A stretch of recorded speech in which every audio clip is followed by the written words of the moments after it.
अगर ये दीप सिद्धू की कोई भी पोस्ट डालेगी तो जैसे इसके बाप को गोली मार दी थी ऐसे इसको भी मार देंगे। शरेआम ये चीज़ बोलना चाहती हूँ। मेरा मुंह बंद करेंगे, कितने लोगों का मुंह बंद करेंगे? यहाँ एक सोनिया नहीं है, हजारों मेरी बहनें खड़ी हैं जो सब सच्चाई जानते हैं कि आज दीप सिद्धू ने क्या किया है। तो आपके हाथ में भी इंजरी हुई है, ये कैसे हुई? ये हमारे सोनिया मान जी हमारे साथ जुड़ चुके हैं, जो पंजाब के आर्टिस्ट हैं। 26 जनवरी को जो घटनाक्रम हुआ उसके बाद आपने कोई पोस्ट डाली, तो उसके बाद आपको जो धमकियाँ आने लग गई, आप पर तरह तरह की बातें करने लगे लोग, उसके बारे में क्या कहना चाहोगे? देखिए, मुझे किसी से डर नहीं लगता।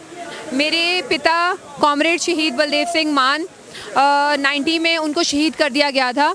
उनको भी गोलियां मार दी गई थी और उनको भी यही लगता था जैसे आज हम काम कर रहे हैं, लोगों के हित में बात कर रहे हैं। और मेरे पिता ने मुझे एक सोच के साथ बताया था, ना हिंदू बनना, ना मुसलमान बनना, ना सिख बनना, सबसे ऊपर एक इंसान बनने की कोशिश करना। सो मैं हमेशा वही सोच के साथ चलती हूँ। और जो मैंने दीप सिद्धू के बारे में बोला अपनी इंस्टाग्राम की पोस्ट पे भी डाला था और मैंने बोला भी था, तो मुझे काफ़ी सारे कमेंट्स भी आए और मुझे पोस्ट, मैंने वो डिलीट की पोस्ट, तो मैंने ब्लॉक किया।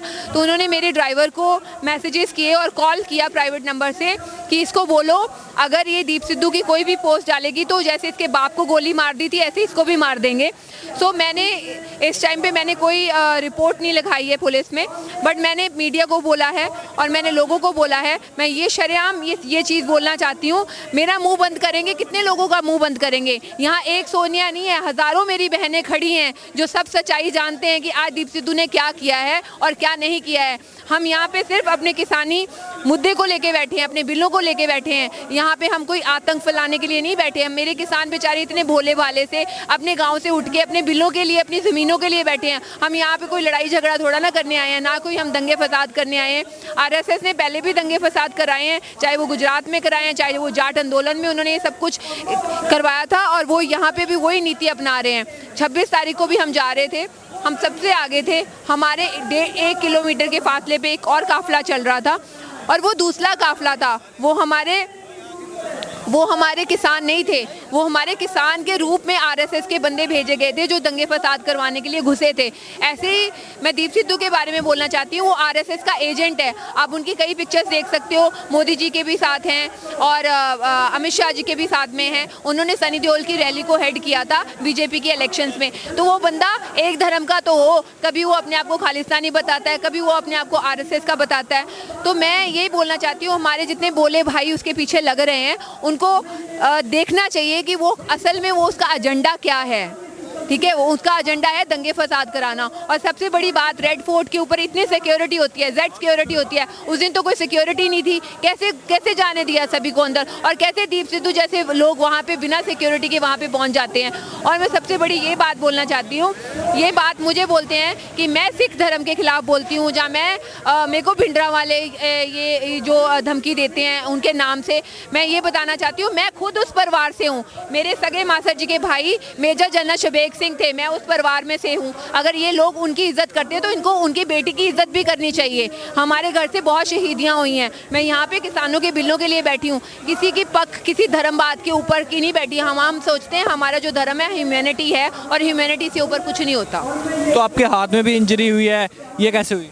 ये हमारे एक्चुअली जब क्या हुआ कि यहाँ पे सुबह बैरिकेड जल्दी तोड़ दिए गए थे। हमारा एक था कि 10 बजे चलेंगे, पर पहले ट्रैक्टर चल पड़े सारे।